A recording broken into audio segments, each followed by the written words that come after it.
기도하겠습니다. 사랑과 은혜가 많으신 아버지 하나님, 주님의 은혜에 감사와 찬양을 드립니다. 아버지, 이 시간에도 우리와 함께하여 주시옵시고 우리가 진리를 알아가는데 부족함이 없도록 도와주시옵소서. 사도 바울은 우리 영의 일을 말씀하고 있사옵나이다. 하나님의 뜻이, 하나님의 택하심에 따르는 하나님의 뜻이 행위로 말미암지 않고 오직 부르시는 이에게로 말미암아 서게 하신다는 그 말씀이 정말 우리의 영의 일인지를 깨닫게 하시니 감사드립니다. 하지만 이 시대는 그것을 육체의 선택으로 보고 있사옵나이다. 하나님께서 우리에게 성령을 보내주셔서 정말 진리를 바로 알 수 있도록 역사하여 주시니 감사드립니다. 또 사도 바울이 말씀하기를 우리가 무슨 말을 할 수 있겠느냐고 묻고 있사옵나이다. 정말 하나님께서는 우리 영의 구원에 대해서 하나하나 가르쳐주고 있지만 이 시대는 깨닫지를 못하고 있사옵나이다. 우리가 정말 이 복음을 바로 알아 세상에 나가서 전하는 귀한 성도들이 될 수 있도록 도와주시옵소서. 모든 말씀 예수 그리스도의 이름으로 기도했습니다. 아멘. 로마서 9장 14절을 보겠습니다. 제가 읽어드리겠습니다. 그런즉 우리가 무슨 말을 하리요 하나님께 불의가 있느뇨 그럴 수 없느니라. 아멘. 선택. 우리는 이제까지 기독교의 교리를 따라 하나님의 택하심을 배워왔고 그렇게 알아왔습니다. 그러나 이제는 그 선택의 교리가 잘못되었다는 것을 깨달아야 합니다. 기독교에서 말하는 교리는 육신의 선택을 말하고 있고 그 육신이 선택을 받아 영과 혼합을 해서 주님께서 다시 오실 때 신체가 부활을 한다고 배웠습니다. 성경은 영의 일입니다. 그러나 우리는 습관적으로 모든 말씀을 육으로 보고 있고 그것에 대해서 어느 누구도 이의를 제기하지 않고 살아가고 있습니다. 우리는 하나님께서 성령을 보내주셔서 감동을 받고 있는 성도입니다. 우리 역시 예전에 기독교에서 있을 때는 그렇게 성경을 보았습니다. 그뿐 아닙니다. 우리가 복음을 알고 있다고 할 때 역시도 기독교의 교리들을 쉽게 버리지를 못하고 있었습니다. 그러나 이제는 그 교리를 따라 성경을 보는 것이 아니라 성경에서 성령의 감동을 받고 있습니다. 사실 거의 2000년 가까이 전해진 기독교의 교리를 버린다는 것은 쉬운 일이 아닙니다. 마치 그와 같습니다. 유대인들이 예수 그리스도를 믿는 것과 같습니다. 그들은 하나님의 백성이라는 것을 한 번도 의심하지 않았습니다. 그리고 주님이 오시고 나서 그들에게 복음을 전하자 그 중에서 예수 그리스도를 믿는 성도들이 나오기를 시작했습니다. 사실 조상 대대로 믿어왔던 유대교를 버리고 예수 그리스도를 믿는다는 것은 종교 사회에서는 있을 수 없는 일입니다. 지금도 마찬가지입니다. 기독교라는 교리가 계속해서 전해지고 있습니다. 지금도 역시 기독교 조직신학이라는 책을 가지고 신학교에서 목사가 될 사람들이 배우고 있습니다. 그 책에서 배운 것들을 버린다는 것은 쉬운 일이 아닙니다. 자기가 배운 신학을 부정해야 하는 일이기 때문에 어떻게 생각을 하면 모든 것을 다 포기를 하는 것과 같습니다. 그러나 버립니다. 예수님께서 이 세상에 오셨을 때 어느 누구도 예수님의 말씀을 들을 수 없었습니다. 그러나 주님께서는 제자들을 부르시고 그들에게 천국 복음에 대해서 말씀을 하셨습니다. 그리고 이스라엘이 듣게 하시기 위해서 많은 병자를 고치시고 이적을 행했습니다. 그럼에도 불구하고 듣지를 않았습니다. 아니, 이스라엘의 바리새인들은 출교를 하겠다고 엄포를 놓았습니다. 당시 출교는 그 지역에서 쉽게 말을 해서 왕따를 당하는 일과 같습니다. 모든 것이 다 종교에 의해서 살아가고 있는 사람들에게 출교라는 것은 상상도 못하는 일이라는 것을 알고 있어야 합니다. 그럴지라도 하나님께서 택하신 성도는 예수 그리스도께서 전하시는 복음을 듣고 믿었습니다. 택하심을 따라 되는 하나님의 뜻입니다. 육체의 사람을 선택하셨다는 말씀이 아니라 우리 안에 있는 영이 탄생이 되는 것을 말씀하고 있습니다. 이 택하심은 행위로 말미암지 아니하고 오직 부르시는 이에게로 말미암아 서게 하시고 있습니다. 이삭과 같은 영의 생명이 있어서 후에 하나님 앞에 선다는 것을 말씀을 하고 있습니다. 리브가는 교회입니다. 그 안에는 에서도 있고 야곱도 있습니다. 그러나 우리는 야곱이 되어야 합니다. 물론 우리가 되고 싶다고 해서 되는 것은 아니지만 택하심을 따라 되는 하나님의 뜻이 있는 성도는 야곱과 같은 영원한 생명을 얻을 수 있습니다.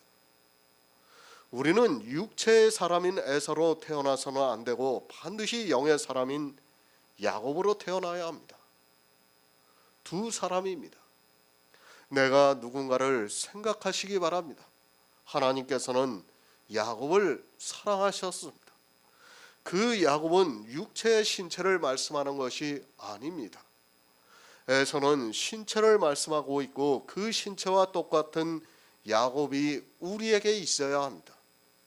그 야곱이 우리 안에 거하시는 하나님 예수 그리스도의 영으로 말미암아 리브가의 뱃속에서 복음을 듣고 믿음으로 탄생이 되고 있습니다.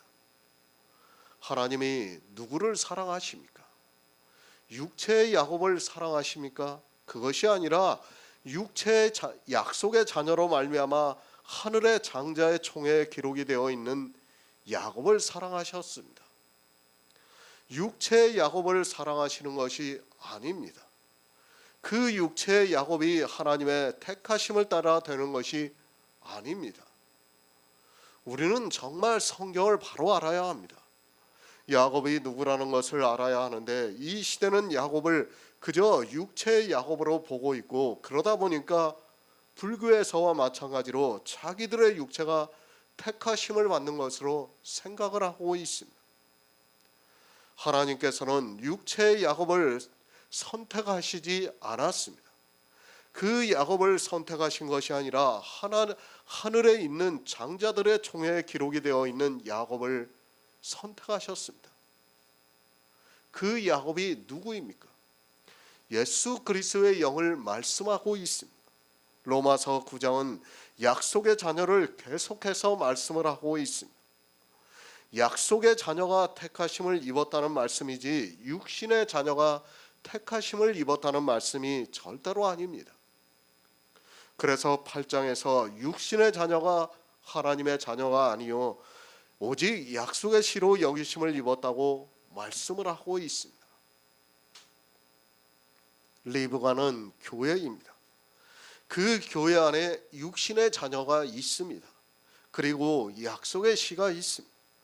에서는 육신의 자녀이고 야곱은 그 안에 약속의 씨가 있습니다. 그 약속의 씨가 있는 야곱을 하나님께서 하늘의 뭇별들과 같이 없는 것을 있는 것과 같이 부르셔서 서게 하시고 있다는 말씀입니다. 이 시대는 리브가의 교회가 거의 없습니다. 왜 리브가의 교회가 없는가 하면 이삭과 같은 약속의 자녀가 없기 때문입니다. 반드시 예수 그리스도와 그리고 위에 있는 예루살렘으로부터 난 이삭이 있어야 합니다. 그러나 불행하게도 기독교는 이 이삭과 같은 약속의 자녀가 없어서 리브가의 교회도 없습니다. 리브가의 교회가 없다면 그 교회 안에 있는 모든 사람은 육신의 자녀라는 것을 알아야 합니다. 우리 육신입니다. 절대로 하나님께서 선택하시지 않았습니다. 아담이 범죄를 하는 순간 하나님께서는 아담에게 너는 흙이니 흙으로 돌아가라고 말씀하셨습니다. 흙으로 돌아가야 하는 육신의 자녀를 선택하신 것이 아니라 영원한 생명이 있는 약속의 씨를 부르셔서 서게 하시고 있습니다. 그 약속의 씨가 어디에 있는가 하면 리브가의 뱃속에 있다고 말씀을 하고 있습니다. 하나님의 택하심입니다. 이 시대 기독교인들은 모두가 자기 육체를 택하신 것으로 알고 있습니다. 그것은 불교에서 불자를 선택하는 것과 마찬가지라는 것을 알고 있어야 합니다. 우리는 그런 육신의 자녀로 택하심을 받은 것이 아니라 하늘의 씨로 부르셔서 서게 하시고 있습니다. 야곱은 사랑하십니다. 그리고 에서는 미워하십니다. 에서는 육신을 말씀하고 있고 야곱은 약속의 씨를 말씀하고 있습니다. 하나님께서는 우리 육신을 사랑하시지 않습니다. 반드시 예수 그리스도의 생명이 있어야 그 생명을 하나님께서 사랑하신다는 것을 알고 있어야 합니다. 그런데 이 시대 기독교인들은 자기 육신이 사랑을 받는다고 하면서 그 육신이 사랑받는 것을 나타내려 하고 있습니다. 육신, 사단이 사랑합니다. 아니, 사단이 사랑한다기보다는 자기들 스스로가 사랑을 하고 있고 그것을 사단을 통해서 받고 있습니다. 그리고 약속의 씨는 하나님이 사랑하십니다. 그러나 이 시대는 하나님께서 누구를 사랑하시는 줄을 모르고 자기 육체가 이 세상에서 잘 되는 것을 보면서 하나님께서 사랑하셔서, 아니 자기를 택하셔서 잘 되는 것으로 생각을 하고 있습니다. 새 번역을 보겠습니다. 그러면 우리가 무엇이라고 말을 해야 하겠습니까? 하나님이 불공평한 분이라는 말입니까? 그럴 수 없습니다. 그런즉 앞 내용을 미루어 뒷 내용의 근거를 짐작해낼 수 있을 때 쓰여 앞뒤 문장을 이어주는 말입니다. 늘 말씀을 드리지만 성경을 볼 때는 국어의 문법을 알고 보아야 합니다. 이 그런즉을 모르고 그저 뒤에 있는 내용만을 보고 있다면 앞에서 무슨 말씀을 했는지를 도무지 모르고 그저 뒤에 있는 말씀만 가지고 해석을 하려고 하고 있습니다. 이제까지 무슨 말씀을 했습니까? 영의 일에 대해서 말씀을 하고 있습니다. 이삭이 누군가를 말씀하고 있습니다. 그리고 야곱이 어떻게 태어나는가를 말씀하고 있습니다. 이삭과 야곱이라는 육신의 자녀를 말씀하는 것이 아니라 약속의 씨를 비유와 예표를 통해서 말씀을 하고 있습니다. 영의 생명입니다. 다시 말씀드리지만 육신의 이삭과 야곱을 말씀하는 것이 아닙니다. 그 영을 우리에게 설명할 수 없으니까 그것을 이삭과 야곱이라고 말씀하고 있는 것이지, 육신의 이삭과 야곱은 아무것도 아니고 그건 역시 썩어 없어졌다는 것을 알고 있어야 합니다. 그런 육신의 자녀가 하나님의 자녀가 아니라 약속의 씨가 여기심을 받고 있습니다. 약속의 자녀가 누구입니까? 영원한 생명을 말씀하고 있습니다.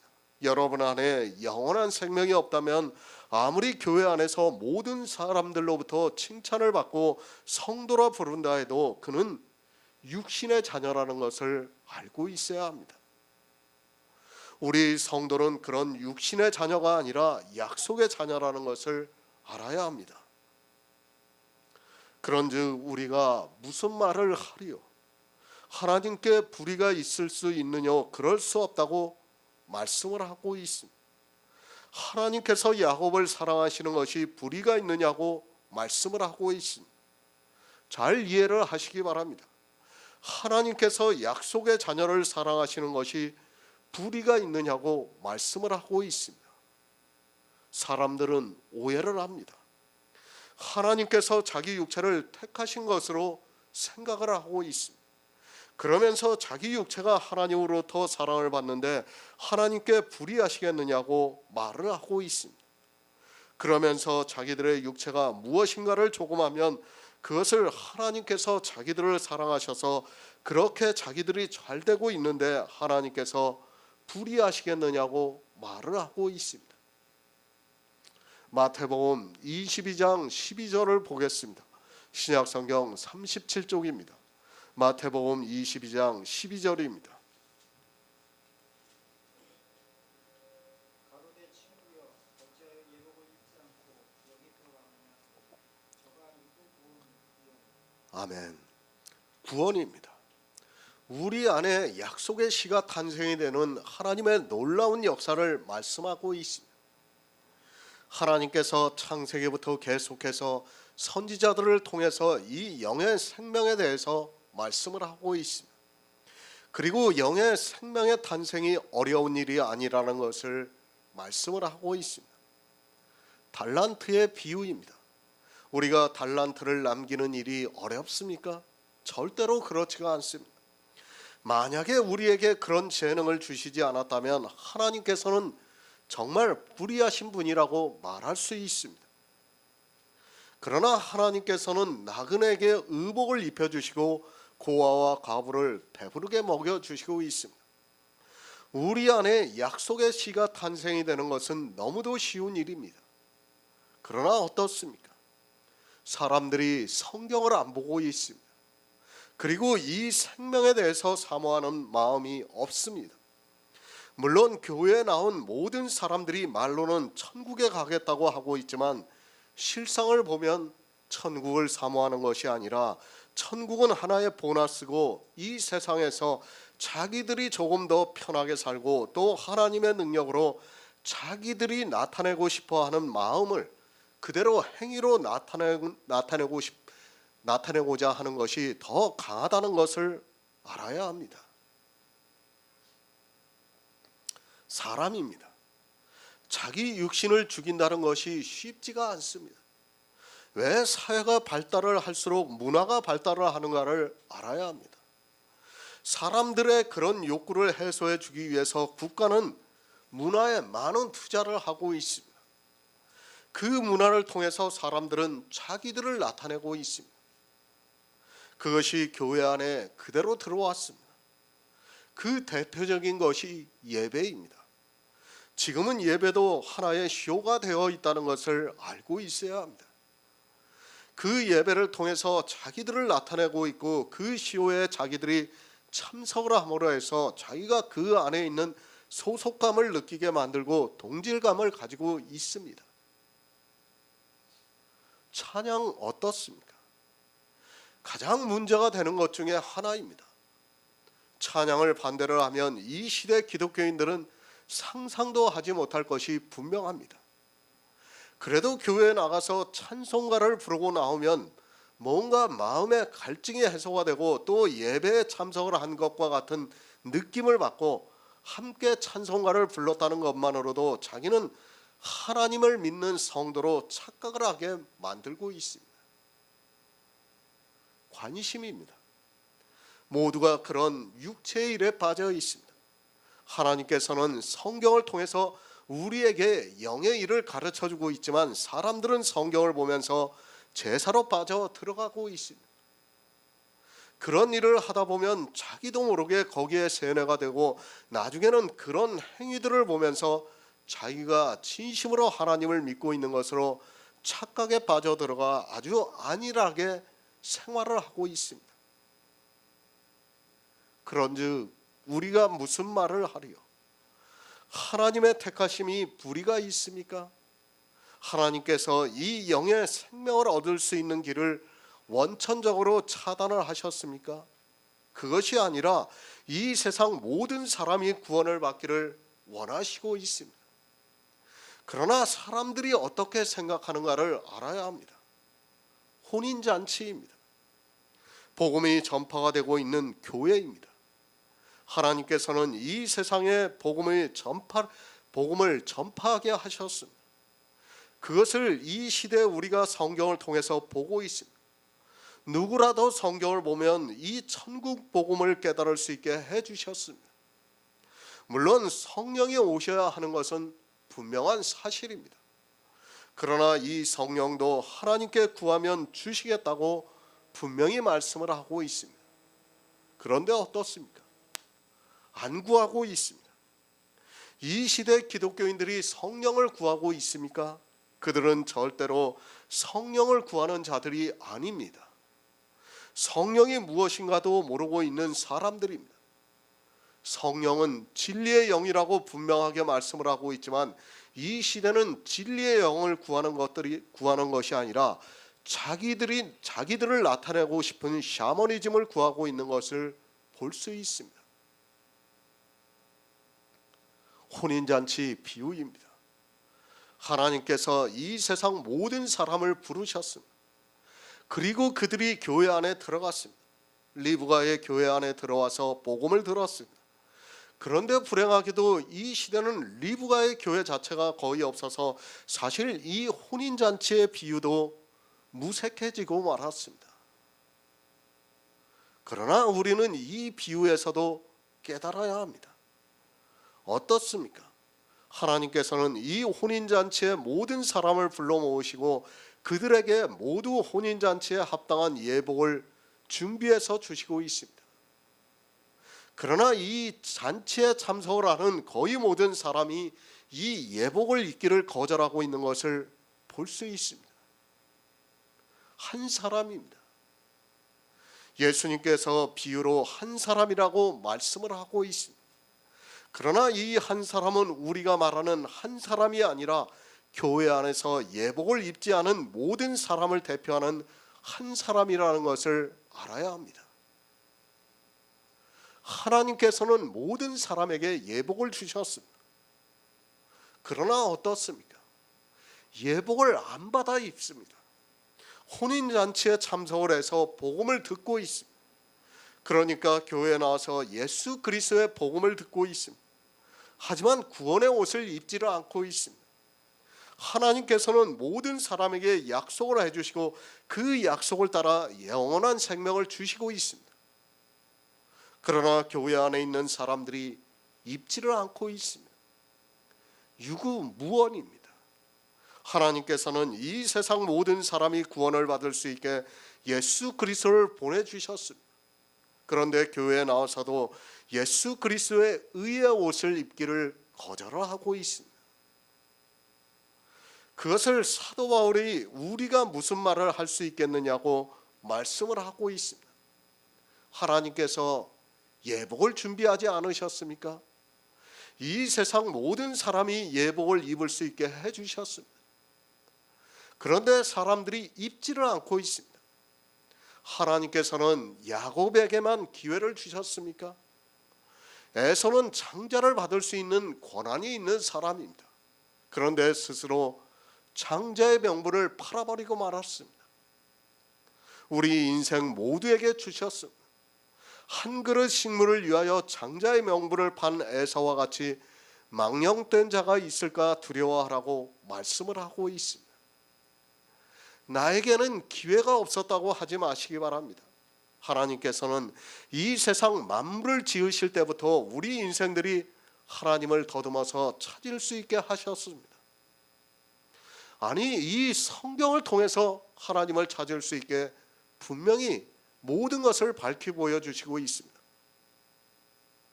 그러나 성경을 보면서도 사람들이 영의 생명에 대해서 관심이 없다는 것을 알아야 합니다. 예복을 준비하셨습니다. 그런데 한 그릇 식물을 위하여 장자의 명분을 팔아버린 에서와 같이 이 시대도 한 그릇 식물을 위하여 자기 생명을 팔아버리고 있습니다. 하나님께서 우리에게 영생을 주시지 않은 것이 아닙니다. 우리 인생 모두는 구원을 받을 수 있습니다. 구원입니다. 정말 이 시대 기독교인들은 나중에 유구무원을 하게 되어 있습니다. 아니, 유구무원도 안 해요.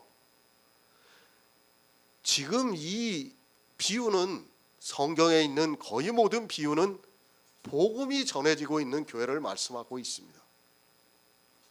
복음이 전해지지 않으면 교회라고 할 수 없어요. 이 지금 우리와 같이 이렇게 복음 안에서 교제를 나누고 있는 상태에서 구원을 못 받은 사람들이 유구무원이 되는 거예요. 지금 기독교는 해당이 안 되는 겁니다, 사실. 여러분이 이걸 바로 알고 있어야 합니다. 그 혼인잔치의 비유를 보시면 알겠지만 이스라엘을 청했는데 어떻게 했습니까? 안 왔어요. 그들은 들으려고 하지를 않았어요. 아예 혼인잔치에 와서 복음 천국 복음을 들어야 되는데 그 사람들은 아예 듣지를 않았다는 것을 알고 있어야 합니다.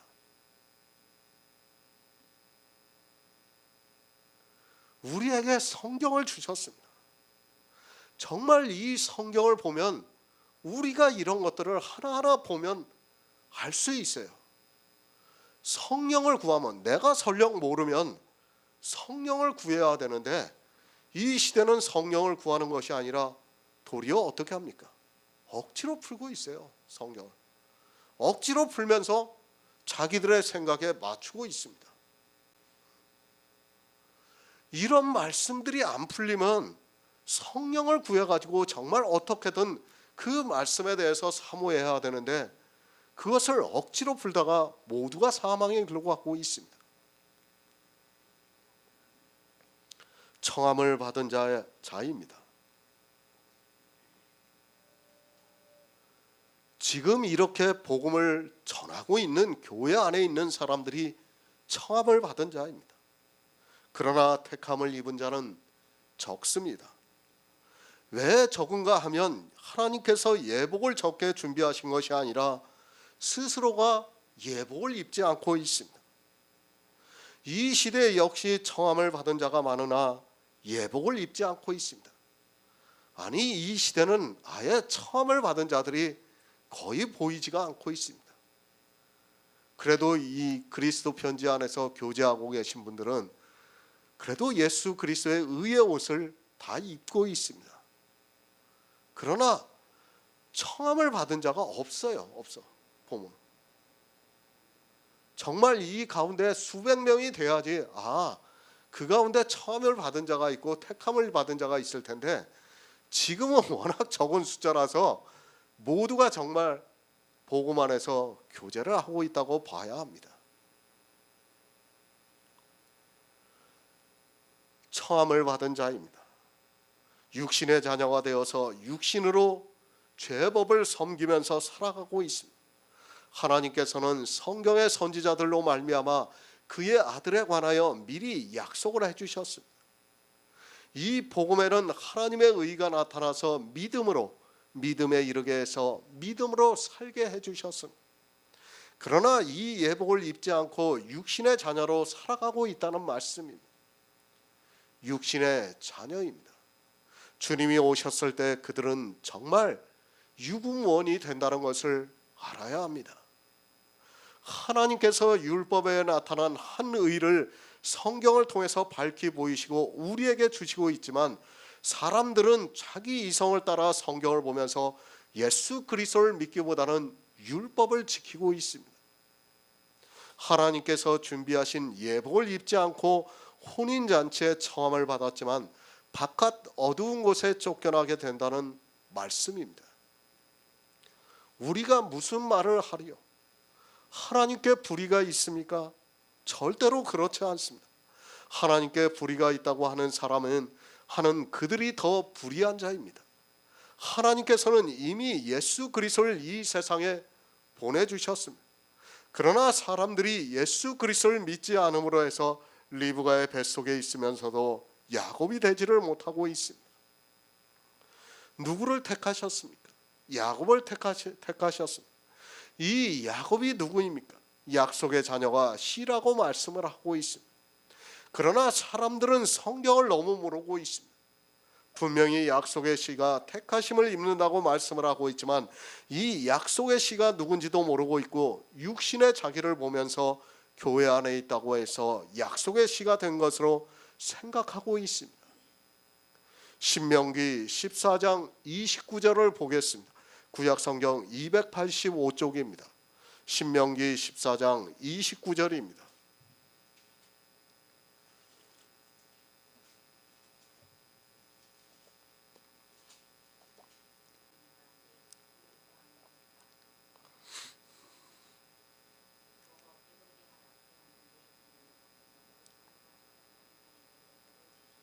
아멘. 아무 할 말이 없습니다. 나중에 구원을 못 받는 사람은 정말 유구무원이 된다는 것을 알아야 합니다. 그들이 무슨 변명할 거리가 있는 것으로 생각하지 마시기 바랍니다. 하나님께서 우리를 구원하시는 데 있어 만약에 불의하신 것이 있다면 우리는 하나님이 불의하시다고 할 수 있습니다. 예수 그리스도입니다. 그분을 우리에게 보내주신 것은 우리에게 하나님의 사랑을 나타내 주신 것입니다. 그런데도 사람들은 예수 그리스도를 너무 모르고 있습니다. 그저 성경에 문자적으로 기록이 되어 있는 것을 아는 것으로 마치 예수 그리스도를 아는 것으로 생각하고 있습니다. 성경에 기록이 되어 있는 문자는 이 세상 초등학문이라는 것을 알고 있어야 합니다. 하나님이 불의하십니까? 하나님께서 야곱을 사랑하신 것이 불의하십니까? 아니, 하나님께서 약속의 씨를 주신 것이 불의하십니까? 절대로 아닙니다. 하나님께서는 이 세상 모든 사람이 구원을 받을 수 있게 우리에게 예수 그리스도를 보내주셨지만 사람들이 자기들의 지혜로 성경을 보려고 하고 있고 성령을 구하지 않아서 스스로 망하는 길로 가고 있습니다. 10분의 1입니다. 이것도 거의 문자적으로 보고 있습니다. 아니, 이 시대는 문자적으로도 하지 않고 있으면서도 자기들이 율법을 지키고 있는 것으로 생각하고 있습니다. 이 시대 기독교인들이 하는 11조는 사실 성경에서 말씀하는 문자적으로 기록이 되어 있는 11조를 하는 것이 아니라 유대인들이 했던 소득의 11조라는 것을 알아야 합니다. 이 시대 기독교인들이 하는 11조가 성경에 기록이 되어 있는 11조입니까? 아니에요. 성경에 기록이 되어 있는 11조라고 생각하지 마시기 바랍니다. 신약 성경에 나오는 소득의 11조를 하고 있는 사람들입니다. 그러면서도 자기들이 율법을 지킨다고 생각하고 있습니다. 문자적으로 하려면 반드시 성경에 기록이 되어 있는 대로 하시기 바랍니다.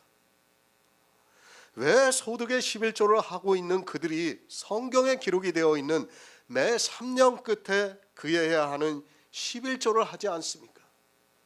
이 자체만으로도 이 시대 기독교는 성경과 다르게 11조를 하고 있다는 것을 알아야 합니다. 이 시대 기독교인들뿐 아니에요. 이스라엘의 바리새인들도 성경에 있는 11조를 하지 않았어요. 그들이 근체와 박하와 회양의 11조를 한다고 했지만은 실제로 성경에 기록이 되어 있는 11조를 하지 않았습니다. 성경에 분명히 율법으로 기록이 되어 있습니다. 이 시대는 이렇게 명확하게 명백하게 11조가 성경의 율법으로 기록이 되어 있는데도 자기들은 믿음으로 한다고 하면서 성경에 기록이 되어 있는 문자 그대로도 하지 않고 자기들 마음대로 하고 있는 것을 볼 수 있습니다. 율법 누가 지킵니까? 기독교인들의 가장 큰 문제 중에 하나라고 생각합니다. 율법을 누가 지키는가에 대한 기본이 안 되어 있습니다. 계속해서 말씀드리지만 율법은 우리 인생들이 지킬 수 있는 것이 절대로 아닙니다. 우리는 지킬 수 없다는 것을 알고 있어야 합니다. 우리가 어떻게 이 신명기에 있는 율법을 지킬 수 있습니까? 절대로 못 지킵니다. 아니, 오직 예수 그리스도만이 지키실 수 있는 율법입니다. 그렇지 않습니까? 이 시대 기독교인들이 자기네들이 11조로 한다고 율법을 지킨다고, 그건 말도 안 되는 소리입니다.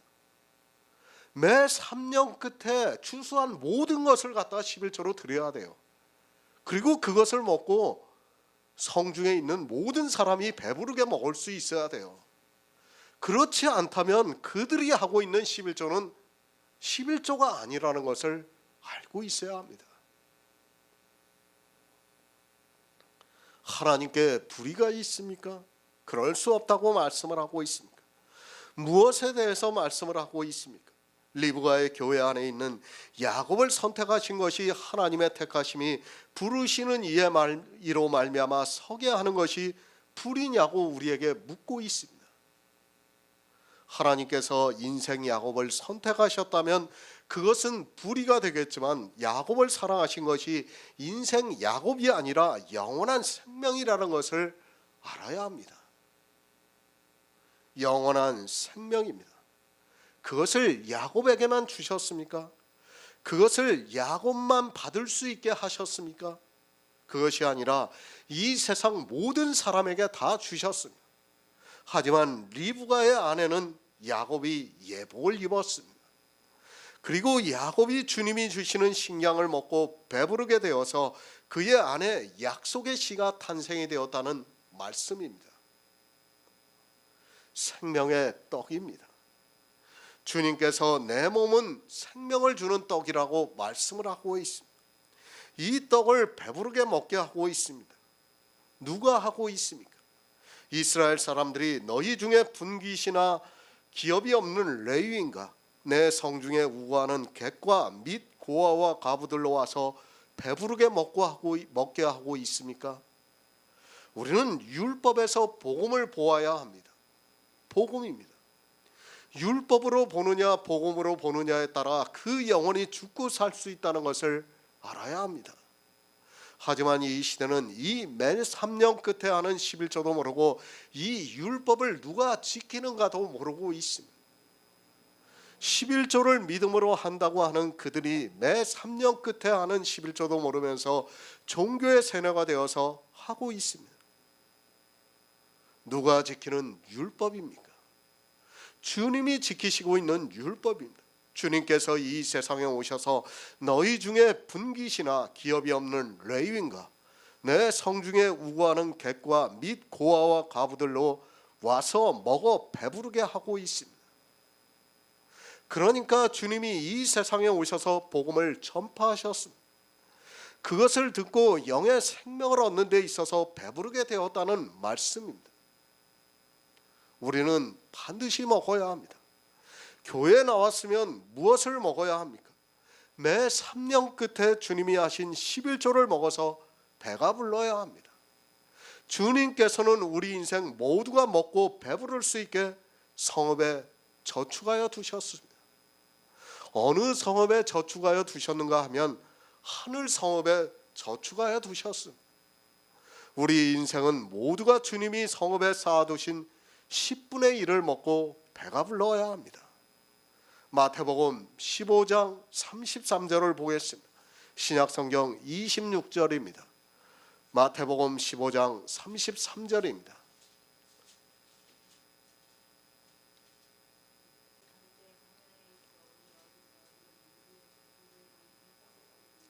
아멘. 주님이 이 세상에 오셨습니다. 신명기의 말씀은 선지자들로 미리 성경에 약속하신 말씀입니다. 그것을 주님이 이 세상에 오셔서 실제 떡으로 먹이셨습니다. 광야에서 주님의 말씀을 들으러 나온 사람들에게 복음을 전파하시고 실제 떡을 먹여 배부르게 하셨습니다. 예표입니다. 주님께서 실제 떡을 먹이신 것은 구약의 매 3년 끝에 성읍에 저축한 10분의 1을 예표로 보여주셨습니다. 그리고 사람들이 광야에서 다 배부르게 먹었습니다. 신명기의 말씀과 같이 배부르게 먹었습니다. 이렇게 배부르게 먹은 사람들이 구원을 받을 수 있다는 것을 실제 예표로도 보여주시고 있습니다. 하나님께 불의가 있습니까? 에서는 버리고 야곱을 택하신 것이 불의하십니까? 절대로 그렇지 않습니다. 사람의 신체를 택하셨다면 하나님께서는 불의하십니다.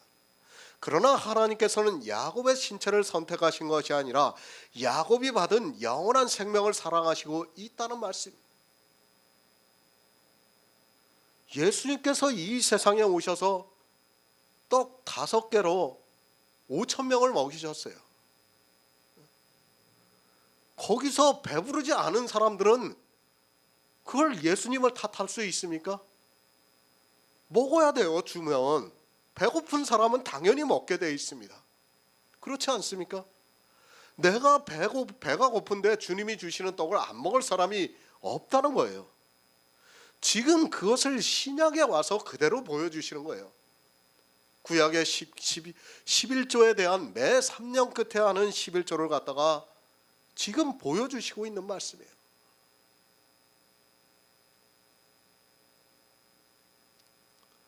안 먹는 사람이 잘못입니다. 그렇지 않습니까?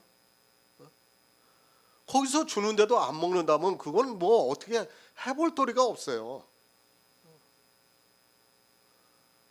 지금 이 말씀을 다 사도 바울은 생각하면서 그럴 수 있느냐고, 하나님께서 불의하시냐고 지금 우리에게 묻고 있는 겁니다. 하나님은 불의하시지 않습니다. 우리가 먹어서 배부를 수 있게 하셨고, 우리가 구원을 받을 수 있게 모든 것을 다 준비를 하셨어요. 그냥 우리는 받아들이기만 하면 되는 거예요. 받아들이기만. 그런데도 받아들이지를 않고 있습니다. 누가 받아들이지를 않고 있습니까? 혼인잔치에서 한 사람이 예복을 입지 않고 있는 거예요. 왜 예복을 입지 않고 있습니까? 영의 일을 모르니까 예복을 입지를 못하는 겁니다.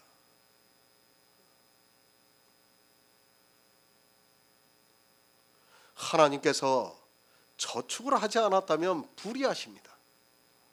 가난한 자나 고아나 과부가 배부르게 먹을 수 있게 저축하지 않았다면 하나님은 불의하신 분입니다. 그렇지 않습니까? 그들이 먹을 것이 없어서 배가 부르지 못해서 천국에 가지 못한다면 그것은 얼마나 불의한 일입니까? 5,000명을 먹이실 때도 마찬가지예요.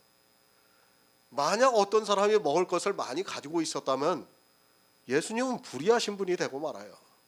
아니, 그 사람 자체가 안 먹을 겁니다. 그러니 그걸 보여주시기 위해서 광야에서 참 얼마나 절묘합니까? 그 구약의 신명기의 11조를 보여주시기 위해서 광야에서 지금 예수님께서는 떡을 만들어서 먹이시고 있는 거예요. 그런데도 사람들은 깨닫지를 못하는 거예요. 안 먹어요. 안 먹어. 아무리 줘도 먹지를 않고 있습니다. 예복을 줘도 입지를 않고 있습니다. 그것이 사람이라는 것을 우리가 바로 알고 있어야 합니다. 이래도 하나님께 불의가 있다고 하는 사람이 있다면 그는 정말로 어리석은 사람입니다. 늘 말씀을 드리지만 성경은 영의 생명에 대해서 말씀을 하고 있습니다. 우리 육체가 아니라 영의 생명이라는 것을 늘 기억하고 있어야 합니다. 하나님은 불의하시지 않습니다. 그럴 수 없다고 말씀을 하고 있습니다. 육체를 보면 불의합니다. 그러나 영의 일을 보면 절대로 불의하시지 않습니다. 우리 인생들이 배부르게 먹을 수 있게 성읍에 저축해 놓으셨습니다. 단지 문제는 인생들이 이것을 먹지를 않고 있습니다. 주님께서 아무리 많은 것을 저축해 놓으셨다 해도 사람들이 먹지 않으면 방법이 없습니다. 우리가 어디서 이런 무리에 배부를 만큼 떡을 얻으리이까? 아직 제자들에게는 성령이 오시지 않았습니다. 구약에 이미 주님께서 성읍에 저축해 놓으셨는데 그것을 깨달을 수 없었습니다. 이 시대 역시 성령이 오시지 않으면 절대로 그것을 먹을 수 없습니다.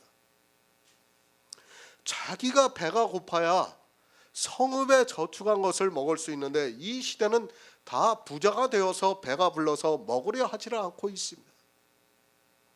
어떻게 배가 부릅니까? 율법을 지킴으로 해서 배가 불러 있습니다. 그런 그들이 주님이 성읍에 저축한 10분의 1을 먹을 수 있습니까? 아니, 도리어 자기들이 11조를 한다고 하면서 주님이 지키시는 율법을 지키면서 악을 행하고 있습니다. 마태복음 5장 6절을 보겠습니다. 신약성경 5쪽입니다. 마태복음 5장 6절입니다.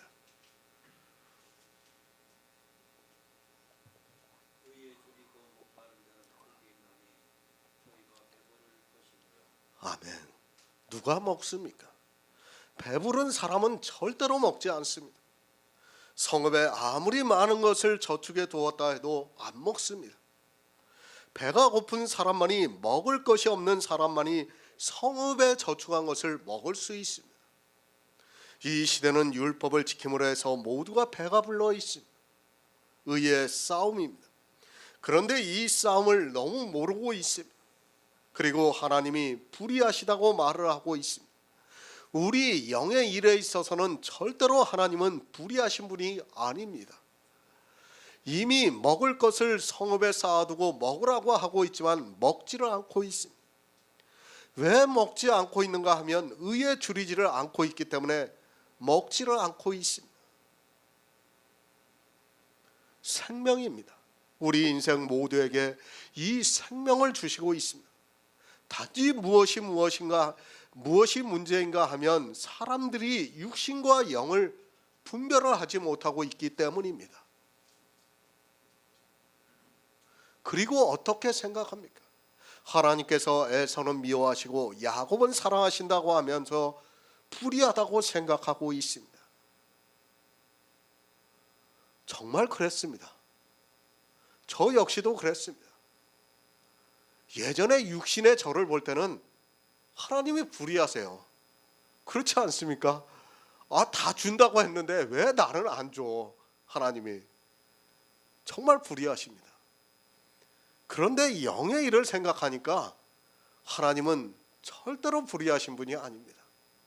모든 사람에게 공평하게 주시고 있어요. 그런데도 사람들은 이 영의 일을 깨닫지를 못하고 육신의 생각에 빠져가지고 불의하다고 생각하고 있습니다. 저도 그랬어요. 저도 정말 힘들고 그럴 때는 하나님을 원망 안 했다고 하는 사람이 있다면 저는 거짓말이라고 생각해요. 복음을 모를 때는 그랬어요. 그런데 이제 복음을 알고 나니까 전혀 그런 것이 문제가 되지가 않고 있어요. 예전에는 육신을 보니까 자꾸 육신을 보면서 문제가 됐는데 이제는 영의 일을 보니까 육신의 것은 하나도 문제가 되지가 않습니다. 그런데도 사람들은 이상한 이야기를 하고 있습니다. 그들이 무슨 선이나 악을 행하기도 전에 택하심을 따라되는 하나님의 뜻이 행위로 말미암지 않고 오직 부르시는 이에게로 말미암아 서게 한다는 것이 사실 이해가 됩니까? 안 됩니다. 그런데도 사람들은 이해가 된다고 말을 하고 있습니다. 이해가 안 되는 것을 이해가 되게 하는 것도 참 기적과도 같은 일입니다. 육체를 생각하면서 이 말씀을 보면 이해가 될 수가 없어요. 어떻게 이해가 됩니까? 그런데도 사람들은 이해를 하고 있고 참 기적과도 같은 일을 교회 안에서 벌이고 있는 것을 볼 수 있습니다. 모두가 다 그렇게 받아들이고 있어요. 그리고 우리가 무슨 말을 하리요? 하나님께 불의가 있느냐? 그럴 수 없다고 하면서 마치 하나님을 엿장수같이 만들어 버리고 있습니다. 예전에 이 선택에 대해서 솔직한 표현으로 저 역시도 하나님은 완전히 엿장수 같다고 생각을 하고 있었습니다. 육체를 선택하시는 것은 그렇습니다. 그러나 하나님께서는 육체가 아니라 영을 말씀하고 있습니다. 야곱이 아니라 야곱 안에 있는 창자의 총회에 기록이 되어 있는 영을 말씀하고 있습니다. 하나님께 불의가 없습니까? 왜 불의가 없습니까? 엿장수 마음대로 택하신 것을 믿으라고 그 말씀을 하고 있습니까? 그것이 아니라 이미 하나님께서는 야곱이 될 수 있게 모든 사람에게 약속의 생명이 있게 주님을 통해서 매 3년 끝에 10분의 1을 성읍에 저축을 하셨고 그것을 우리가 먹고 배부르게 할 수 있게 하셨습니다. 정말 얼마나 놀라운 일입니까? 그것을 이 시대는 성령을 통해서 우리에게 보여주시고 있는 거예요. 우리는 가난한 자입니다. 의에 줄이고 있는 자입니다. 의가 없어서 천국에 들어갈 수 없는 자입니다. 그런데 주님이 오셔서 우리가 천국에 들어갈 수 있는 의를 성읍에 쌓아두셨습니다. 그것을 우리가 성경에서 복음을 보고 믿음으로 배가 불러 영원한 생명이 탄생이 되어서 천국에 들어갈 수 있다는 말씀입니다. 얼마나 감사합니까? 하나님께서 모든 사람이 먹을 수 있게 해주셨습니다. 그것을 알고 먹는 사람은 리브가의 뱃속에서 야곱이 되고 그것을 먹지 않는 사람은 에서가 된다는 말씀입니다. 그 자식들이 아직 나지도 않았습니다. 그러나 하나님께서는 야곱에게 생명을 주셨다는 말씀입니다. 야곱은 사랑했습니다. 왜 사랑을 하셨는가 하면 의에 줄이고 목마른 자가 되어서 야곱은 장자의 축복을 받으려고 했습니다. 그래서 결국에는 그는 하늘의 장자들의 총회의 기록이 되었습니다. 성경을 보고 영의 일을 생각하면 절대로 하나님은 불의하신 분이 아니라는 것을 알 수 있습니다. 그럴 수 없다고 말씀을 하고 있습니다. 왜 그럴 수 없는가 하면 의에 줄인 자가 먹고 배부를 수 있게 이미 신명기에서 주님을 통해서 매 3년 끝에 10분의 1을 성읍에 쌓아두게 하셔서 우리 가난한 자들이 먹고 배부를 수 있게 하셨습니다. 이미 혼인잔치의 예복을 다 준비를 하셨습니다.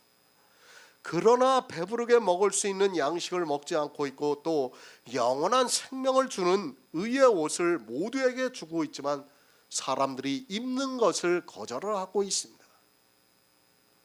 로마서 9장 15절을 보겠습니다. 신약성경 251쪽입니다. 로마서 9장 15절입니다.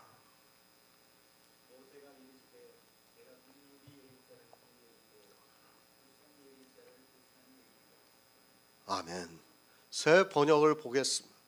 하나님께서 모세에게 말씀하시기를 내가 긍휼히 여길 사람을 긍휼히 여기고 불쌍히 여길 사람을 불쌍히 여기겠다 하셨습니다. 하나님입니다.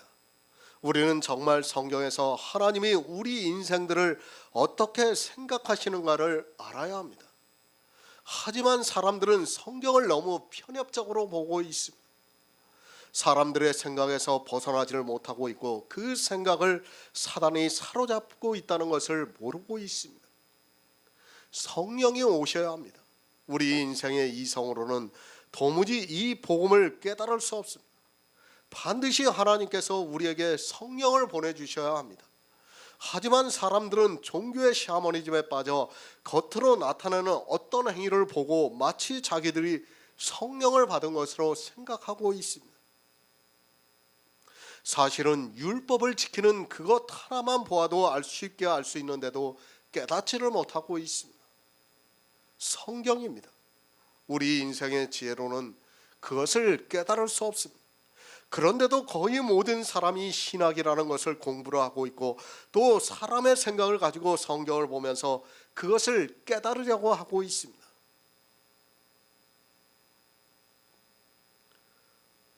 허망합니다. 그들이 말하는 것을 들으면 정말 너무도 허망한 이야기를 하고 있는 것을 깨달을 수 있습니다. 그런데 그 허망한 이야기를 진실과 같이 이야기를 하고 있습니다. 기독교인들이 성경을 얼마나 편협적으로 보고 있는가를 모르기 때문에 허망한 이야기를 들으면서도 도무지 깨닫지 못하고 있는 것을 볼 수 있습니다. 하나님께서 모세에게 말씀을 하셨습니다. 내가 긍휼히 여길 자를 긍휼히 여기고 불쌍히 여길 자를 불쌍히 여기리라고 하셨습니다. 정말 성경을 잘 보시기 바랍니다. 내가 긍휼히 여길 자를 긍휼히 여기고 불쌍히 여길 자를 불쌍히 여기셨다고 말씀하고 있습니다. 이 말씀은 앞에 그런즉에서 여기까지 말씀을 하고 있습니다. 그런즉 우리가 무슨 말을 하리요? 하나님께 불의가 있느냐? 그럴 수 없다고 말씀을 하고 있습니다. 왜 불의가 없으신가 하면 하나님께서는 우리 인생들이 영원한 생명을 얻을 수 있는 양식을 미리 성읍에 쌓아두셨습니다.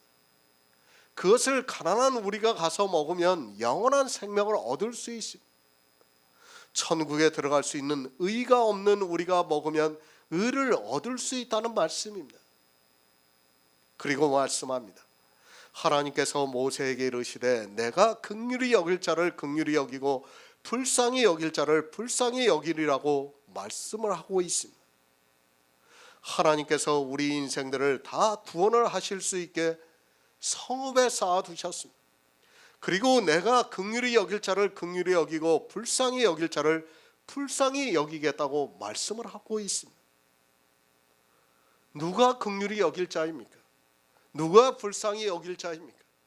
신명기의 말씀과 같이 성읍에 쌓아둔 10분의 1을 먹는 사람이 긍휼히 여길 자이고 불쌍히 여김을 받을 자라는 말씀입니다.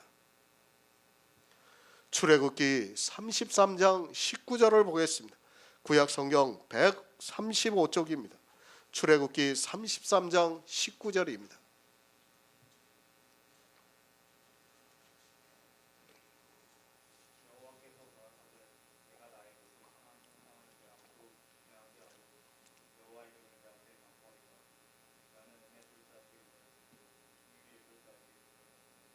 아멘. 출애굽기입니다. 왜 사도 바울이 이 말씀을 인용했는가를 알아야 합니다. 이 시대 목사들은 이런 인용의 말씀을 보면서도 거의 문자 그대로 보고 막연하게 하나님께서 긍휼히 여길 자를 긍휼히 여겼다고 하면서 자기들이 긍휼히 여김을 받았다고 말을 하고 있습니다. 출애굽 좋은 의미입니다.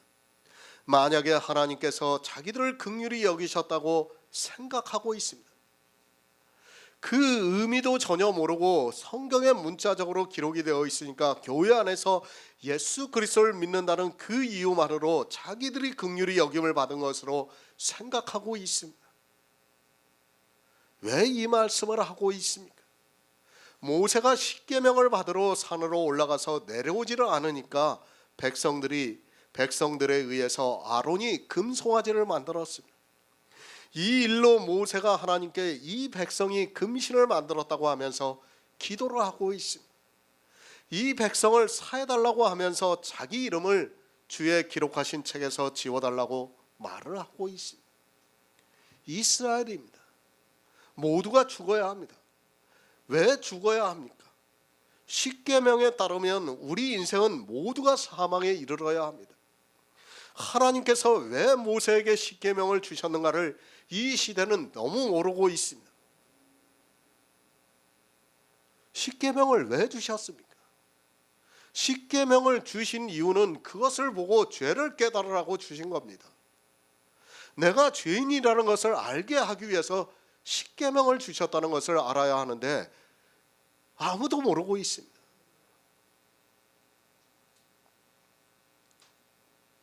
왜 언약의 두 돌판을 주셨습니까? 사람들은 그것을 십계명이라고 말을 하고 있습니다. 물론 성경에서도 십계명이라고 기록이 되어 있습니다. 그러나 우리는 이 십계명을 바로 알아야 합니다. 언약의 두 돌판입니다.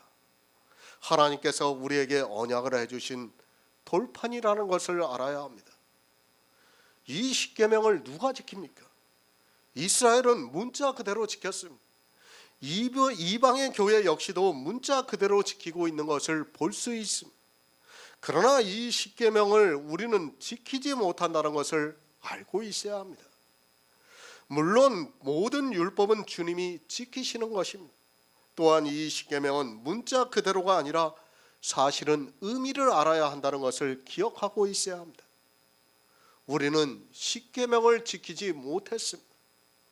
이 시대도 아마 똑같이 이야기할 것이 분명합니다. 주님께서 부자 청년에게 말씀을 하신 것과 같이 하면 이 시대 역시 내가 어려서부터 계명을 지켰다고 하고 또 조금 부족한 사람은 내가 지키려고 노력을 하고 있다고 말을 할 것이 분명합니다. 참 사람들은 심리가 아주 자기를 방어해요. 노력하고 있다고 하면 모든 것이 용납이 되는 것으로 생각하고 있습니다. 노력으로 안 됩니다. 성경의 율법은 노력을 하라고 주신 것이 아니에요. 지키면 다 지키고 못 지키면 못 지키는 겁니다. 근데 사람들은 아마 이 시대 기독교인들한테 얘기하면 똑같이 대답할 거예요. 십계명을 지켰나 하면 다 지켰다고 하는 사람도 있을 거고 어떤 사람은 내가 그래도 좀 부족해 노력하고 있습니다. 안 돼요, 안 돼. 언약의 돌판이에요, 돌판. 못 지키면 죽는다는 거예요, 못 지키면. 그리고 주님이 지키신다는 것을 우리에게 가르쳐 주는 거예요. 긍휼히 여길 자입니다. 누가 긍휼히 여김을 받아야 합니까? 이 십계명을 우리는 지키지 못했기 때문에 긍휼히 여김을 받아야 합니다. 아니, 이 세상 모든 사람은 이 십계명을 지키지 못했기 때문에 이 계명으로 인하여 사망에 이른다는 것을 알아야 합니다. 지금 무슨 말을 하고 있습니까? 십계명의 영적인 의미를 모르는 사람은 로마서를 보고 또 이 출애굽기를 보아도 도무지 무슨 말씀을 하고 있는가를 깨달을 수 없습니다. 내가 긍휼히 여길 자를 긍휼히 여긴다는 말씀을 아마도 깨달을 수 있는 사람이 없다고 생각하고 있습니다. 왜 긍휼히 여깁니까? 우리 인생 모두는 십계명을 범했습니다. 어느 한 계명을 범한 게 아니라 십계명 전체를 다 범했다는 것을 깨달아야 합니다. 이스라엘은 다 지켰다고 합니다. 그리고 이방의 교회 안에 있는 사람들도 그렇게 말하고 있고, 또 자기가 혹시 지키지 못한 것이 있으면 회개를 하고 이제 지키려고 하면서 살아가고 있다고 말을 하고 있습니다. 그러나 그들은 십계명을 지키는 것이 아니라 도리어 더 범하고 있습니다. 그리스도 편지에 십계명을 올렸습니다. 우리 성도님들은 그 십계명을 다 보았습니다. 그리고 우리가 이제까지 십계명을 하나도 지키지 못했다는 것을 깨달았습니다. 우리뿐 아니라 이 영적인 의미를 깨닫기 전까지는 어느 누구도 십계명을 지키지 못했다는 것을 알아야 합니다. 그 사람입니다. 십계명을 지키지 못한 자를 하나님께서 긍휼히 여겨주시고 있다는 말씀입니다. 정말 바로 알아야 합니다. 우리는 십계명을 지키지 못한 자라는 것을 깨달아야 합니다. 그런데도 이 시대는 어린아이들까지 십계명을 지키라고 문자 그대로 외우게 하고 있습니다. 누가 긍휼히 여길 자입니까? 우리 인생 모두는 십계명을 지키지 못했습니다. 교회 안에 있는 모든 사람도 다 십계명을 지키지 못했습니다. 자기가 십계명을 지키고 있다고 하는 사람이 있다면 다 거짓에 속고 있는 사람입니다. 그뿐 아니라 영의 일에 대해서 전혀 모르고 있는 사람이며, 그 사람은 하나님께 긍휼히 여기는 자가 아니라는 것을 알아야 합니다. 우리 인생입니다. 모두가 십계명에 의해서 사망에 이르러야 합니다. 그렇게 사망에 이르는 우리를 긍휼히 여겨주시고 있다는 말씀입니다. 주님께서 이 세상에 오셔서 율법을 완전케 하심으로 우리가 긍휼히 여김을 받은 자가 되었다는 말씀입니다. 만약에 주님이 이 세상에 오시지 않았다면 우리는 긍휼히 여김을 받고 싶어도 그럴 수 없다는 것을 알아야 합니다. 누구를 긍휼히 여기십니까? 하나님께서 긍휼히 여길 자를 긍휼히 여기시고 있습니다.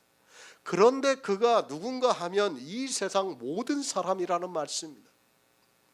어느 특정한 사람이 아니라 우리 인생 모두는 긍휼히 여김을 받을 자입니다. 문제는 왜 긍휼히 여김을 받아야 하는가를 전혀 모르고 있습니다. 성경을 보면 뭐합니까? 자기가 누군지도 모르고 있습니다. 아니, 왜 긍휼히 여김을 받아야 하는 줄을 모르고 있습니다. 하나님께서 모세에게 내가 긍휼히 여길 자를 긍휼히 여긴다고 말씀을 하고 있지만 하나님께서 긍휼히 여기는 자가 누군지를 모르고 있습니다. 그냥 말로만 해요. 말로만. 그냥 이 문자를 아는 것으로 하나님이 나를 긍휼히 여겨주셨구나, 그 의미는 전혀 모르고 십계명을 열심히 지키면서 자기가 긍휼히 여김을 받았다고 말을 하고 있습니다. 얼마나 어리석은 생각입니까? 우리 인생은 어느 누구도 십계명을 지키지 못했습니다. 그래서 긍휼히 여김을 받지 못하고 그 육체는 모두가 다 죽어야 합니다. 그러나 하나님께서 긍휼히 여길 자를 긍휼히 여겨주셔서 예수 그리스도를 이 세상에 보내주심으로 그가 약속의 시인 영원한 생명을 얻었다는 말씀입니다. 생명입니다. 우리 인생은 모두가 사망에 이르고 있습니다. 왜 사망에 이르고 있는가 하면 계명을 지키지 못했기 때문에 사망에 이르고 있습니다. 그런 우리를 위해서 예수 그리스도께서 이 세상에 오셔서 모든 구속의 일을 이루심으로 말미암아 우리가 긍휼히 여김을 받고 있습니다. 이사야 49장 15절을 보겠습니다. 구약성경 1029쪽입니다. 이사야 49장 15절입니다.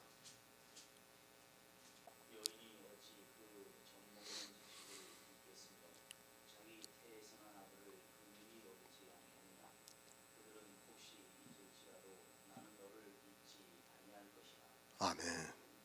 이스라엘입니다. 하나님께서 그 백성을 자기 백성으로 삼으셨습니다. 그러나 그들은 하나님께서 자기 백성으로 삼으셨다는 뜻을 모르고 있습니다. 육적으로 이 세상에서 강대한 나라가 되는 것을 원했고 또 육적으로 개개인의 삶도 풍요를 누리는 것을 원하고 있었습니다. 우리 인생입니다. 그것을 이스라엘을 통해서 다 예표로 보여주시고 있습니다. 물론 이스라엘은 영이신 하나님께서 하시는 말씀을 깨닫는다는 것이 쉬운 일이 아니었습니다. 그래서 이스라엘은 예표와 그림자입니다. 사실 이스라엘은 우리 이방인들을 구원하시기 위한 예표라고 해도 틀린 말이 아닙니다. 나를 알아야 합니다.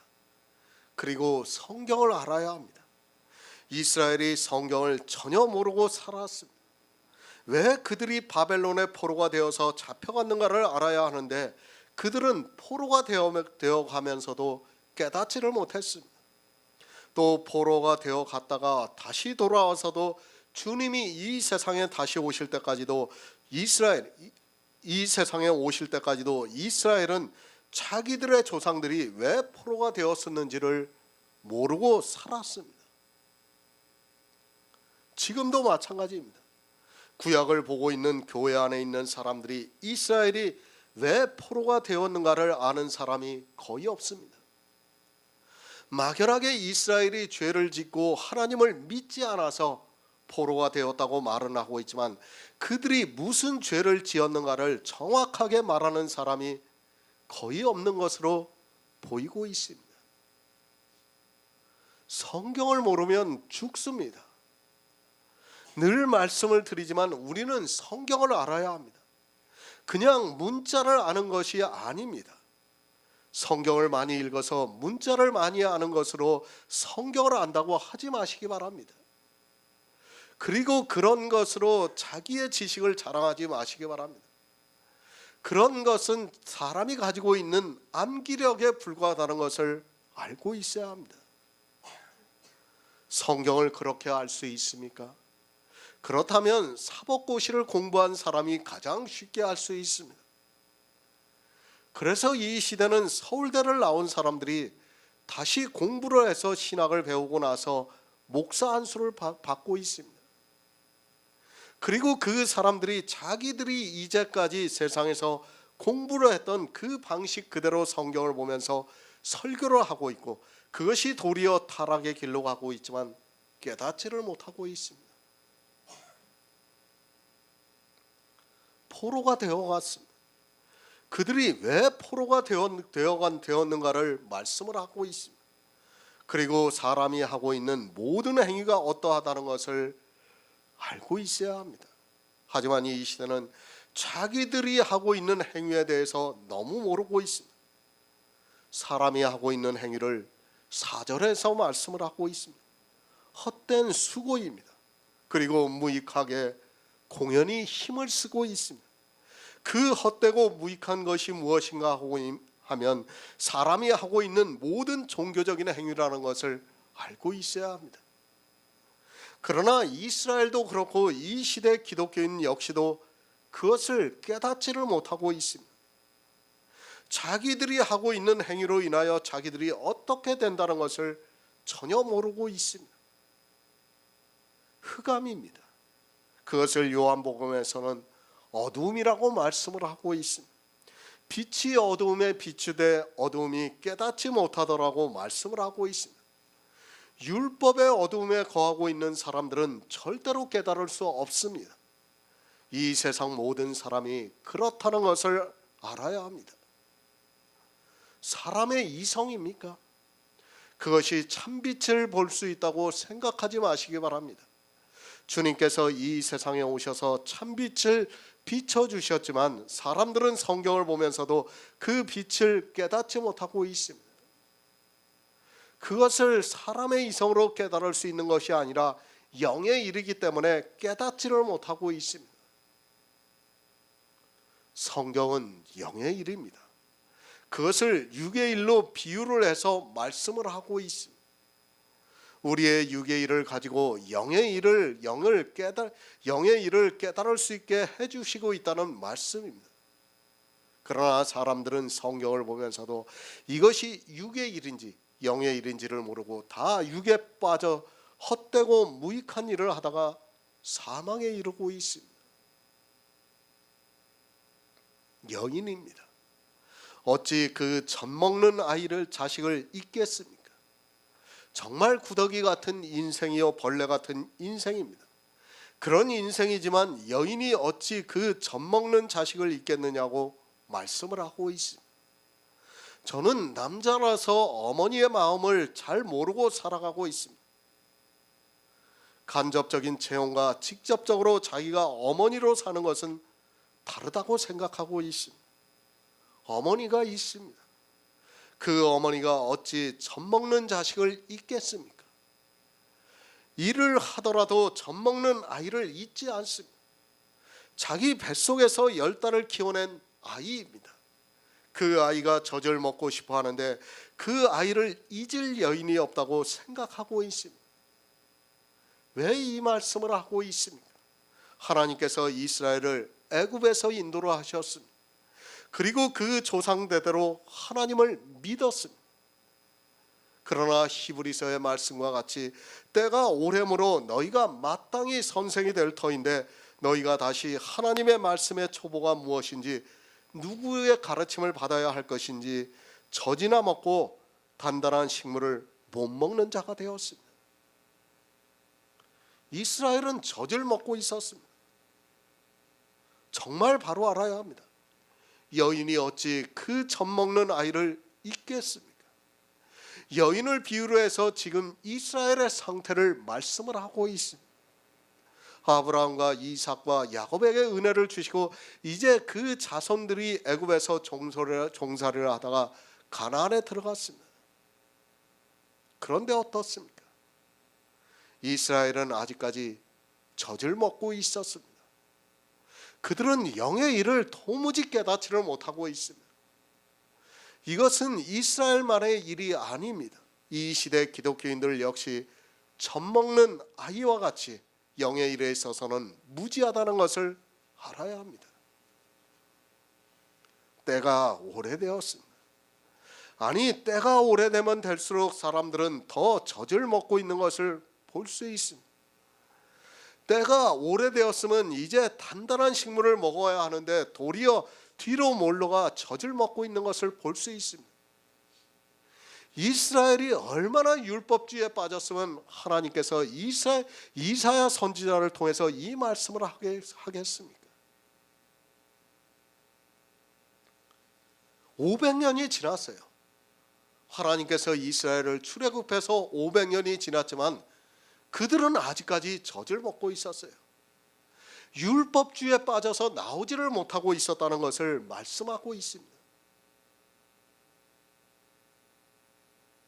정말 우리가 바로 알아야 합니다.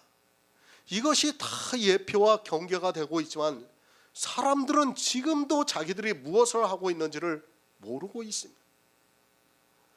왜 하나님께서 이사야 선지자를 통해서 젖먹는 여인을 비유로 해서 말씀하고 있는가를 깨달아야 하는데 이 시대는 전혀 깨닫지를 못하고 있습니다. 그들이 율법주의에 빠져 있는 것을 지금 비유를 통해서 말씀을 하고 있습니다. 하지만 사람들은 이 말씀을 보면서 어떻게 생각합니까? 감성적으로 빠져서 말을 하고 있어요. 지금 하나님께서 우리에게 감성에 빠지라고 말씀하는 것이 아니라 이스라엘 상태를 보고 정말 젖먹는 여인이 그 자식을 잊지 않는 것과 같이 하나님께서도 너희를 인도하시고 있다는 것을 말씀하고 있습니다. 그러나 이것이 영의 일이기 때문에 그렇게 젖먹는 아이를 그 여인이 잊지 않고 하고 있지만, 젖을 먹이고 있지만 사람들이 깨닫지를 못하고 있다는 걸 말씀을 하고 있는 것입니다. 잊지 않습니다. 만약에 하나님께서 우리 인생들을 잊으시면 우리는 다 사망에 이른다는 것을 알아야 합니다. 우리의 지혜라는 것을 알아야 합니다. 인생들이 이성을 가지고 성경을 보고 하나님을 믿는다고 하는 것이 다 젖을 먹는 일에 불과하다는 것을 알고 있어야 합니다. 긍휼히 여기고 있습니다. 젖을 먹는 그 아이가 울면 얼마나 불쌍한 마음을 가지고 있습니까? 그러나 여인은 혹시 잊을지라도 하나님께서는 절대 잊지 않겠다고 말씀을 하고 있습니다. 하나님께서 잊지 않으셨기 때문에 우리 인생들에게 성령을 보내주셔서 약속의 씨가 탄생이 될 수 있게 해주셨습니다. 하나님의 사랑입니다. 여인이 젖먹이를 잊지 않습니다. 그 여인은 혹시 잊을 수 있습니다. 그러나 하나님께서는 우리 인생들을 사랑하셔서 잊지 아니하시고 예수 그리스도를 이 세상에 보내주셨습니다. 그러나 교회 안에 있는 사람들이 이 영의 일을 전혀 모르고 있습니다. 불쌍히 여겨주셨습니다. 젖을 먹는 아이를 여인이 잊으면 그 아이는 죽습니다. 그리고 아이에게 젖을 먹여서 키워서 이제 단단한 식물을 먹게 해야 합니다. 이와 같이 하나님께서 긍휼히 여길 자를 내가 너를 내 손바닥에 새겼고 너희 성벽이 항상 내 앞에 있다고 말씀을 하고 있습니다. 우리 인생입니다. 정말 우리가 어떤 존재인가를 바로 알아야 합니다. 하지만 이 시대는 자기를 너무 모르고 있습니다. 왜 모르고 있는가 하면 율법의 행위를 함으로 해서 자기가 어떤 존재라는 것을 모르고 있습니다. 긍휼히 여김을 받아야 하는 그들이 도리어 긍휼히 여기겠다고 말을 하고 있습니다.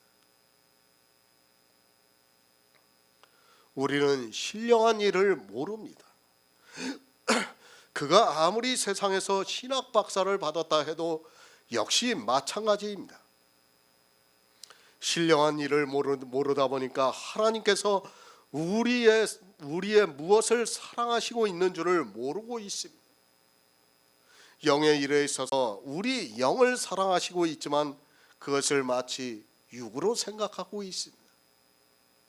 하나님께 불의가 있습니까?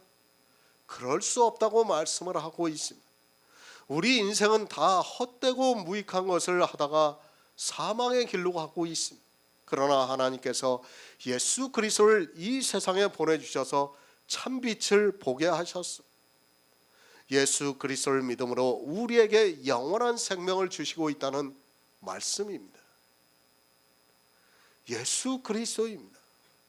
하나님께서 이 세상 모든 사람을 긍휼히 여겨주시기 때문에 오셨습니다. 그러나 교회 안에서 예수 그리스도를 믿는다고 하는 그들이 하나님께 불의가 있다고 말을 하고 있습니다. 아니, 성경을 모르다 보니까 자기들이 무슨 말을 하고 있는 줄을 모르고 있습니다. 바로 알아야 합니다. 하나님께서는 야곱을 사랑하시지 않습니다. 에서를 미워하고 야곱을 사랑하신다고 하니까 사람들은 진짜 이삭의 아들인 육신의 자녀인 야곱을 사랑하시는 것으로 알고 있습니다. 하나님께서는 그 야곱을 사랑하시는 것이 아니라 야곱 안에 있는 영원한 생명이 있는 그 씨를 사랑하시고 있다는 말씀입니다. 그래서 아들이라는 말을 쓰는 거예요. 하나님의 아들을 사랑하시는 거예요. 우리 육신은 하나님의 아들이 될 수가 없어요. 반드시 하나님께로서 난 자만이 하나님의 아들이고 그 아들을 하나님이 사랑하시는 거예요. 마치 우리 부모가 자식을 사랑하는 것과 같이 그렇게 사랑하신다는 것을 말씀을 하고 있습니다. 예수 그리스도의 은혜입니다. 누가 이 은혜를 입을 수 있습니까? 교회 안에서 율법을 지키는 사람은 절대로 이 은혜를 깨달을 수 없습니다. 하나님께서 긍휼히 여길 자를 긍휼히 여기신다는 말씀은 정말로 우리 가난한 자들에게는 큰 은혜의 말씀이라는 것을 알아야 합니다. 우리는 율법을 못 지켰습니다. 그리고 천국에 들어갈 만한 지혜도 없습니다. 그러나 하나님께서는 이 세상에서 나그네로 살아가고 고아로 그리고 과부로 살아가고 있는 우리 성도들을 긍휼히 여겨 주심으로 우리가 주님이 성읍에 저축한 것을 배부르게 먹을 수 있게 하셨고, 또 우리가 십계명을 하나도 지키지 못했지만 주님이 지켜 주심으로 우리가 긍휼히 여김을 받을 수 있게 되었습니다. 우리가 십계명을 하나도 못 지켰지만 주님께서 이 세상에 오셔서 십자가를 지심으로 해서 우리가 긍휼히 여김을 받을 수 있게 되었다는 말씀입니다. 그러나 모릅니다. 이 시대는 하나님께서 누구를 긍휼히 여겨주시는가를 전혀 모르고 있습니다. 도리어 십계명을 지킴으로 해서 긍휼히 여김을 받을 수 없게 만들고 있습니다. 내가 십계명을 지키지 못했다는 것을 알아야 긍휼히 여김을 받을 수 있는데, 이 시대는 지킴으로 해서 도리어 부자가 되어서 주님이 성읍에 저축한 것을 배부르게 먹지를 않고 있습니다. 잠언 19장 17절을 보겠습니다. 구약성경 932쪽입니다. 잠언 19장 17절입니다.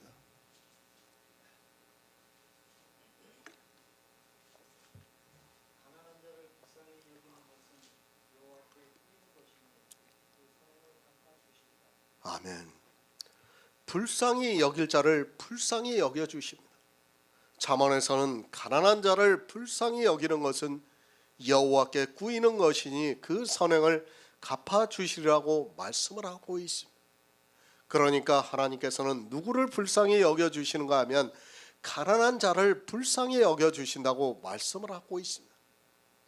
심령이 가난한 자입니다. 천국이 저희 것이라고 말씀을 하고 있습니다. 가난하다는 의미를 바로 알아야 합니다. 이 시대는 성경을 너무 자의적으로 보고 있습니다. 심령이 가난한 자는 천국이 저희 것이라고 말씀을 하니까 무조건 자기가 가난하다고 말을 하고 있습니다. 가난해야 합니다.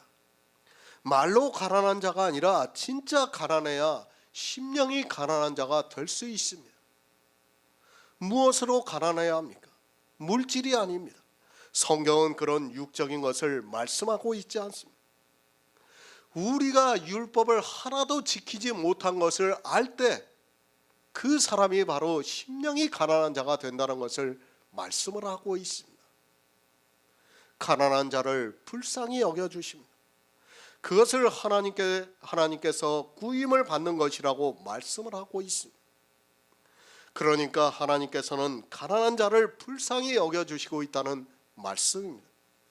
불쌍히 여길 자를 불쌍히 여긴다고 말씀을 하니까 그저 자기가 불쌍하다고 하지 마시기 바랍니다. 반드시 어떻게 되어야 합니까? 가난한 자가 되어야 하나님께서 불쌍히 여겨주시고 있습니다. 그래서 로마서에서 말씀하고 있습니다. 율법을 보고 죄를 깨달아야 되는 겁니다. 그 죄를 깨달아야 내가 가난한 자가 되고 있고, 그 가난한 자를 하나님께서 지금 불쌍히 여겨주시겠다고 말씀을 하고 있습니다.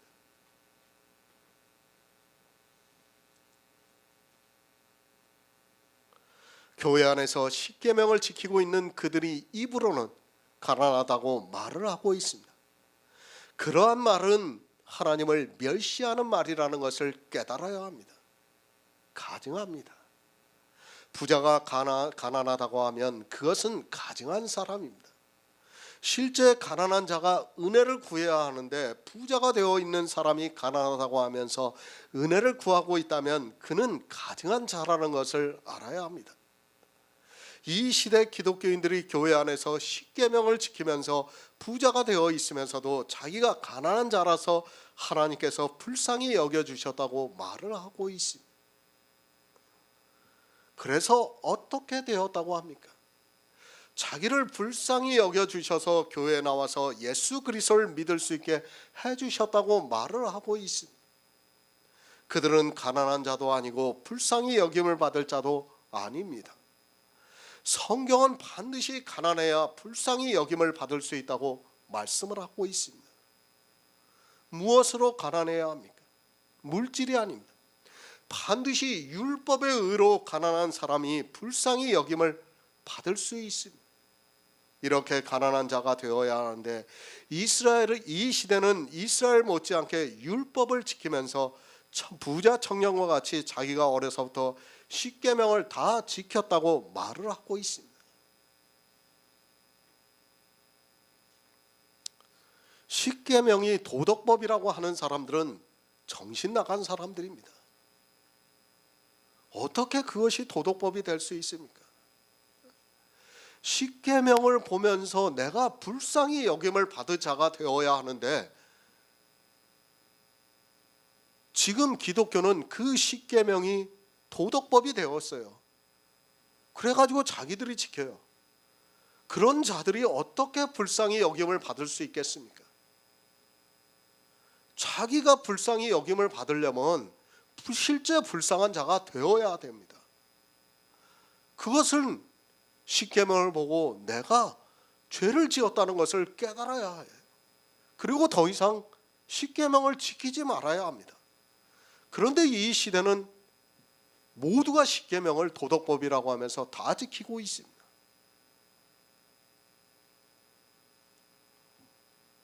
성경입니다. 이 가난한 자에 대해서 얼마나 많은 말씀을 하고 있습니까? 그러나 자기가 가난한 자인가 부자인가를 모르고 있습니다.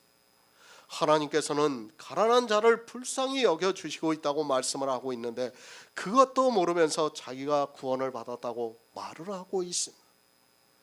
이 세상 모든 사람입니다. 십계명을 지키지 못해서 모두가 죽어야 합니다.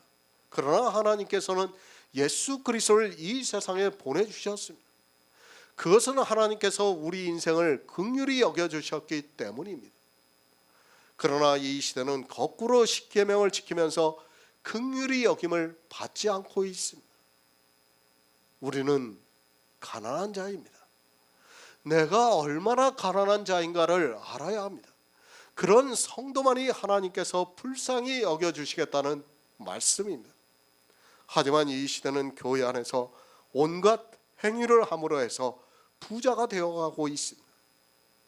교인 하나를 교회 안에 데려오면 그를 어떻게 하든지 부자를 만들어서 배나 지옥 자식이 되게 하고 있지만 깨닫지를 못하고 있습니다. 마태복음 18장 27절을 보겠습니다. 신약성경 31쪽입니다.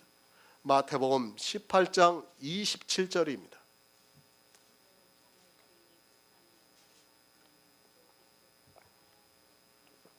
아멘.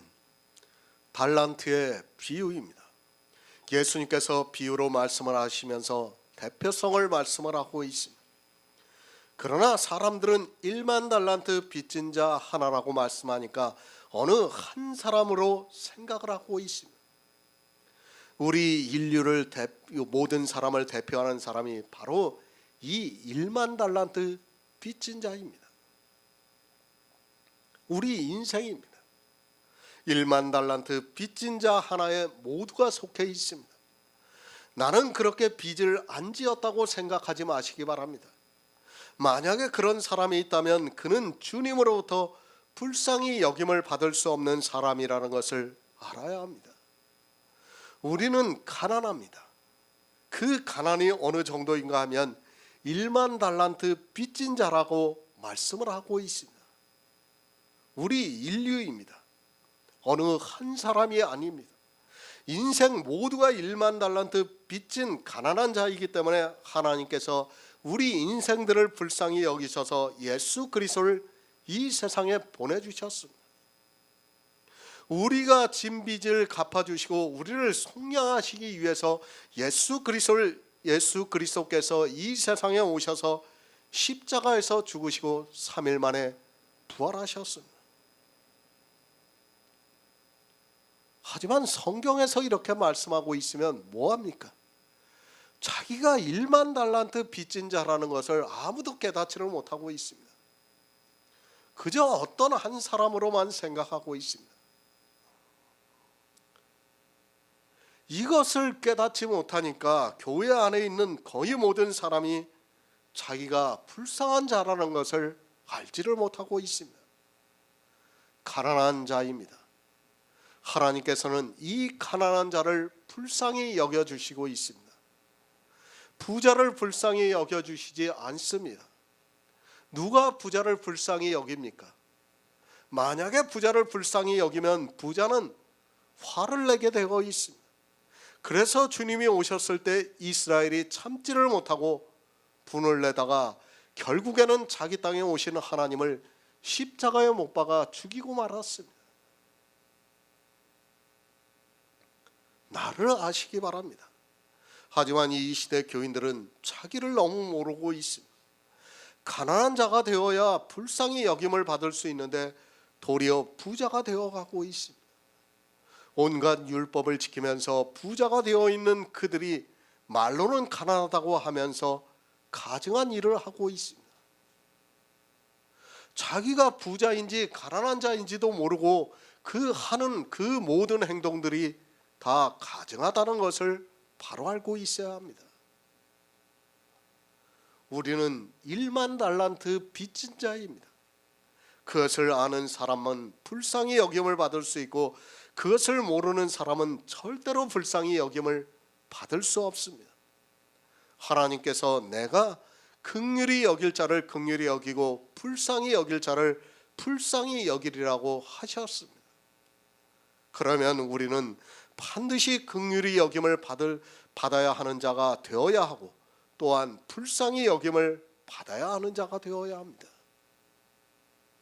말로만 하지 말고 실제 긍휼히 여길 자가 되고 불쌍히 여길 자가 되어야 그렇게 받는다는 것을 지금 말씀하고 있습니다. 그것이 누구입니까?